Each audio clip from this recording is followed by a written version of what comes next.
Bonjour et bienvenue dans ce débat au Parlement européen de Strasbourg. Nous allons revenir encore une fois sur le dernier épisode de la série sur le glyphosate, qui ne sera sans doute pas la dernière. On va en parler dans quelques instants. Avec vous, Marina Mesure, vous êtes députée européenne de la gauche, je rappelle. Bonjour et merci d'être sur le plateau de l'Humanité. Alors, on rappelle en deux mots, jeudi dernier, la Commission européenne décide de renouveler l'autorisation du glyphosate pour 10 ans. On peut peut-être reprendre quand même un peu la chronologie, dénoyauter un peu ce moment, puisque précédemment, il y avait eu la décision du vote des 27 pays de l'Union européenne qui n'avaient pas réussi à se mettre d'accord sur l'interdiction ou sur la réautorisation du glyphosate. On rappelle qu'il faut 15 États sur 27 représentant au moins 65% de la population européenne qui soient d'accord pour que ça marche. Donc, comme il n'y avait pas d'accord, la Commission européenne a décidé d'autoriser pour 10 ans le glyphosate. C'était prévisible. Ce qui n'était moins, c'était peut-être le vote, mais on va retravailler sur la manière exactement dont ça s'est passé. Oui, prévisible, effectivement, puisque personne n'a voulu mener le rapport de force, au Conseil.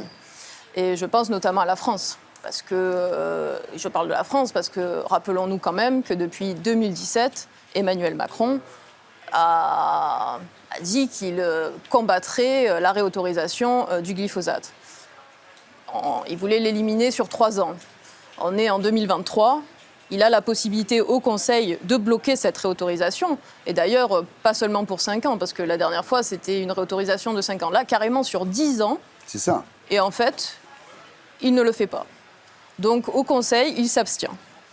Et pas qu'au Conseil. L'Allemagne également. L'Allemagne, l'Italie aussi. Donc, en plus, voilà. les pays où il y a le plus de population, finalement, s'opposent. Et consommateurs de glyphosate. Et consommateurs importants de glyphosate. Le glyphosate, je pense qu'en France, c'est la 2e substance utilisée dans l'agriculture. Donc, c'est un enjeu important.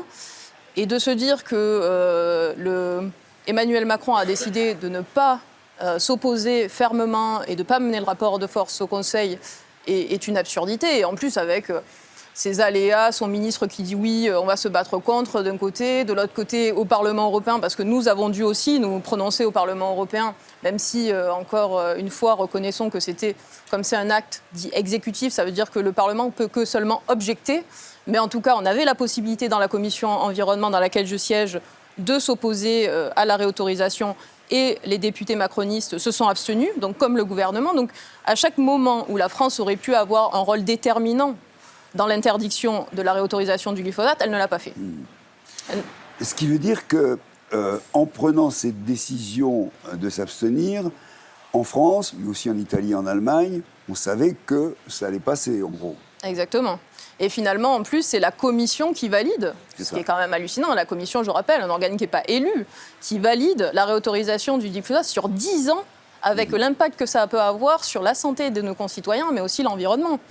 Et d'ailleurs, je trouve qu'à quelques mois de l'élection européenne, c'est quand même un pied de nez à tout le monde, parce que on se rend compte, oui, parce qu'il y a déjà eu, les citoyens européens se sont mobilisés à de nombreuses reprises contre la réautorisation du glyphosate. Je rappelle qu'il y a eu des initiatives citoyennes européennes qui ont récolté plus d'1 million de signatures, d'abord en 2017 et en 2023, donc 2 initiatives citoyennes. Et là, on dit on va réautoriser pendant 10 ans le glyphosate sans même consulter réellement le Parlement, parce qu'on est seulement là pour objecter, et sans même au Conseil s'opposer fermement, ce qui est pourtant visiblement la position majoritaire des citoyens européens sur la question.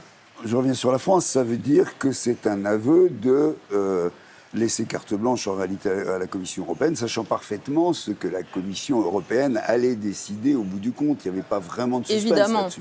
Évidemment, et parce que la Commission européenne, c'est elle-même qui l'a proposé, puisque à partir du moment où l'ENSA a donné son avis, où elle jugeait qu'il n'y avait pas de risque suffisant pour interdire la réautorisation du glyphosate. Dans une réunion donc, de la DG Safe notamment, donc, la Commission a proposé elle-même en juillet la réautorisation du glyphosate aux États membres. D'ailleurs, dans une réunion, encore une fois, à huis clos, où personne ne pouvait assister. Mais donc, c'est elle-même qui a fait la proposition. Donc, de fait, on savait ce qui allait se passer. C'est-à-dire qu'à partir du moment où vous abstenez et qu'il n'y a pas de majorité de blocage au Conseil, et que nous, au Parlement, on n'a quasiment pas d'autre mot à dire, c'est ce qui s'est passé, c'est la Commission qui réautorise le glyphosate. Vous qui êtes dans cette commission précisément, quels sont les arguments qui sont avancés? Parce qu'il faut tout de même bien en donner, il faut tout de même bien que ceux qui sont pour la réautorisation pour 10 ans donnent des arguments. Quels sont les arguments qui sont avancés? On n'a pas autre chose, ça c'est ce qu'on entend en permanence, on n'a pas l'alternative réellement, c'est pas dangereux, etc. Oui, c'est exactement ce que vous dites, c'est-à-dire c'est pas dangereux, on ne saurait pas faire différemment pour l'agriculture, et c'est faux à de nombreuses reprises. Déjà quand ils disent c'est pas dangereux, bon, c'est quand même le cœur de la discussion. Est-ce que c'est dangereux pour la santé humaine? Est-ce que c'est dangereux pour l'environnement? Ça fait 20 ans qu'il y a des scandales sur le glyphosate. Je rappelle encore le moment des Monsanto Papers. Peut-être les gens l'ont oublié, c'était en 2017. Mais Monsanto Papers, c'est la divulgation de documents qui montrent que Monsanto a payé des scientifiques de renom pour publier des articles dans des revues prestigieuses pour expliquer qu'il n'y avait pas de problème avec le glyphosate. C'est l'intervention auprès du Centre international de recherche contre le cancer, avec des menaces sur ces scientifiques, avec des prises de parole justement pour que chacun qui critiquerait la position soit entravé dans ses fonctions, dans son financement, etc. Donc c'est des techniques extrêmement violentes qui ont été utilisées par Monsanto. Et c'est aussi, et juste je rajoute ce point-là, c'est aussi Monsanto, c'est encore 6 millions d'euros, Bayer Monsanto, 6 millions d'euros de lobbying au sein des institutions européennes chaque année. Donc ils sont là pour vendre leurs produits, c'est ce qu'ils font. Et donc effectivement, quand vous avez l'EFSA qui dit a priori il n'y a pas de difficulté à réautoriser le glyphosate, elle se base sur quoi? Elle se base même pas sur la littérature scientifique. Donc encore une fois, elle se base seulement sur les rapports qu'ont donnés Monsanto pour expliquer ce qu'ils jugent eux-mêmes de leurs produits. Il y avait des copier-coller du rapport dans l'évaluation de l'EFSA. C'est aberrant. Donc oui, il y a un problème de santé publique lié à Monsanto. Les scandales à répétition, je repense aussi à notre jardinier américain Johnson qui avait gagné face à Monsanto pour reconnaître son cancer. Donc la question de la santé et la question de l'environnement, 11 sur les pays qui ont été testés par rapport au glyphosate qui est aujourd'hui partout, dans l'environnement, dans l'eau, sur 11 pays sur 12 où il y a eu des analyses, il y avait du glyphosate. Il y a du glyphosate partout, il y a 99% des Européens qui en ont dans l'urine. Donc je veux dire, la question est majeure. Donc non, les arguments qui sont avancés ne sont pas satisfaisants. Vous citiez l'EFSA tout à l'heure, effectivement, l'Autorité européenne de sécurité des aliments. Alors, il y a eu une foule, comme vous le disiez, de rapports qui ont été faits. Rappelons quand même que le Centre international de recherche sur le cancer, qui dépend de l'OMS, qui est l'organisme de l'OMS, avait quand même, dès 2015, lui, dit que le glyphosate était cancérigène probable, quand même. Donc, c'est pas du tout ce que dit l'EFSA aujourd'hui, il faut le rappeler quand même. Et pourquoi ils ont ces analyses différentes? Tout simplement par ce que je disais auparavant. C'est-à-dire que vous avez l'agence européenne, elle se base seulement sur les rapports qui lui sont donnés par les industriels pour juger de leurs produits. Alors que le Centre international de recherche pour le cancer, qui est effectivement lié à l'OMS, eux, ils vont aller chercher dans la littérature scientifique. Et donc, eux, effectivement, ils arrivent à des résultats totalement différents. Ce qui me paraît logique quand on sait les conflits d'intérêts qu'il peut y avoir lorsque vous avez les industriels qui font eux-mêmes leurs propres rapports sur leurs produits. Alors, vous parliez du groupe Bayer aux États-Unis. Rappelons peut-être que le groupe Bayer vient une nouvelle fois, après, c'est pas la première, d'être condamné vendredi aux États-Unis à verser $1,5 milliard à 3 personnes qui ont eu un cancer après une exposition au Roundup, dont le principe actif est effectivement le glyphosate. C'est pas la première fois, mais ça continue. C'est-à-dire qu'aux États-Unis, les procès se succèdent, oui. Voilà, les tribunaux condamnent en reconnaissant, eux, que oui, le glyphosate est bien une cause réelle de ces questions de cancer. Exactement. En fait, on le reconnaît et d'un seul coup, et de l'autre côté, vous avez le lobbying. Et donc, le lobbying important des industriels qui va tout faire pour que ça continue. Alors maintenant, on en est à ce point. Rappelons quand même que chaque État est libre d'adopter la législation par rapport à cette question qui lui semblera la bonne. Est-ce que les États se sont exprimés depuis? Est-ce qu'on a depuis cette décision? Parce qu'il y a eu énormément de réactions. Évidemment, Bayer a trouvé que c'était parfait, très bien. Les syndicats agricoles, productivistes et industriels qui utilisent l'industrie ont trouvé aussi que c'était pas mal. On n'a pas tellement entendu les États à la suite Rappelons quand même qu'il y a 3 États qui ont voté contre, malgré tout, même si 17 États ont voté pour, il y en a 3 qui ont voté contre. Est-ce que depuis, des pays se sont exprimés sur la manière dont ils allaient interpréter effectivement la décision qui avait été prise par la Commission européenne ou pas? Et, enfin, évidemment, ceux qui nous intéressent, la France, l'Allemagne, etc. Alors, à ma connaissance, pas encore. C'est-à-dire qu'on ne sait pas quelles seront les prochaines étapes. J'ai vu effectivement quelques expressions, notamment de Pascal Canfin, qui regrette la décision de la Commission de réautoriser, encore une fois avec ce double discours, dans le sens où si on pouvait s'opposer quand même à plusieurs moments à cette réautorisation. Mais donc je ne sais pas exactement ce que va faire le gouvernement et quelle va être sa prise de position dans les semaines à venir. Ce qui est sûr, c'est qu'en attendant que les États ne se décident pas entre eux de la suite à apporter, les associations n'ont pas attendu. Et il y a déjà effectivement Secret Toxique qui regroupe 68 associations qui déposent un recours en annulation donc, de cet acte, enfin en gros de la réautorisation du glyphosate. Donc elles le déposent où? Devant la Cour de justice européenne. Donc, affaire à suivre. Nous, évidemment, nous serons en soutien de ces démarches parce que évidemment, si on n'a pas gagné au niveau du Conseil, il y a la bataille de l'opinion, c'est-à-dire avec la société civile, on peut faire reculer. Et quand je sais à quel point les gens s'opposent fermement à cet herbicide et aux conséquences que ça a sur leur santé et sur l'environnement, je me dis qu'il y a la possibilité de gagner ce combat, avec les gens. Et peut-être je rajouterai juste, parce qu'on est à un moment aussi important, puisqu'on parlait des États, là en ce moment, au Parlement européen, on est en train de se positionner, on a un vote demain sur une réglementation qui s'appelle la réglementation sûre. Et cette réglementation, elle vient nous demander aux États membres, exiger aux États membres de réduire de 50% les pesticides d'ici 2030. C'est l'autre aspect de la question. Voilà, c'est ça. Donc d'un côté, on demande ici, et on le vote demain, donc, de diminuer de 50% les pesticides, et dans la même semaine, limite, on réautorise pour 10 ans le glyphosate. C'est quand même aberrant comme situation.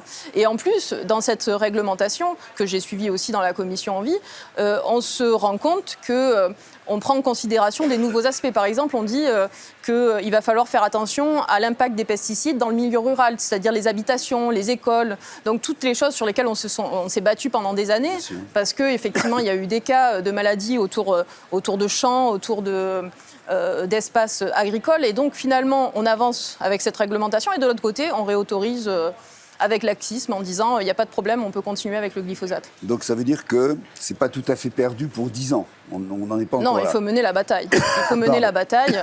Il faut la mener avec la société civile, avec toutes celles et ceux qui ont signé aussi l'initiative citoyenne, plus d'1 million qui se mobilisent au quotidien contre la réautorisation du glyphosate. Et on sera à leur côté. Et on sera aussi, et je tiens à le dire parce que c'est important, et je sais que ça oppose souvent le monde agricole, on sera aussi aux côtés des agriculteurs. Parce que, évidemment, que transformer le modèle agricole, ça a un coût pour les agriculteurs. Je pense que quand on voit les objectifs aujourd'hui de notre politique agricole commune, c'est quand même d'avoir des denrées saines, d'avoir un modèle vertueux pour l'environnement, parce que si on veut cultiver pendant plusieurs années, il va falloir qu'on ait des terres qui le permettent. Et donc je veux aussi adresser quand même ce message. Oui, il faut faire la transition avec les agriculteurs. Donc il faut que les agriculteurs aient des revenus rémunérateurs. Donc tout ça, il faut qu'on le porte en même temps. Il ne faut pas opposer les agriculteurs à la société civile dans ce débat. C'est les agriculteurs qui sont aussi les premiers impactés et les premiers souffrants de l'utilisation de ces pesticides. Vous faisiez allusion tout à l'heure à Monsanto, à son pouvoir, finalement. Est-ce qu'on est obligé d'en tirer une conclusion quand même, des conclusions quand même, que les groupes industriels de cette force-là, de cette envergure-là, de cette taille-là, finissent quand même par arriver à leur fin dans les institutions européennes? Parce que c'est ce que les gens lisent à l'heure actuelle. Bien sûr, je comprends qu'on puisse le lire ainsi. Et de fait, on ne peut que constater que c'est révoltant de voir à quel point ils ont prise sur les décisions européennes. Mais la bataille contre les lobbyistes, c'est une bataille de chaque instant. Et effectivement, ces grands groupes, je vous parle de ça parce que dans quelques semaines, on aura la COP et il y aura encore la question des lobbyistes, des industries pétro-gazières et de leur poids sur les décisions qui vont être prises à ce moment-là. Donc oui, effectivement, c'est c'est révoltant de voir le poids qu'ils ont aujourd'hui dans les décisions européennes. Et c'est pour ça que nous, en tout cas, on travaille au quotidien pour essayer qu'ils aient moins de poids, qu'ils n'aient pas leurs entrées au Parlement européen, qu'ils ne puissent pas avoir des réunions comme ils en ont eu. Je crois que Bayer, Monsanto, c'est avec leur centre sur l'industrie chimique, c'est à peu près 153 réunions avec la Commission en direct depuis 2014. Donc évidemment, tout ceci doit cesser.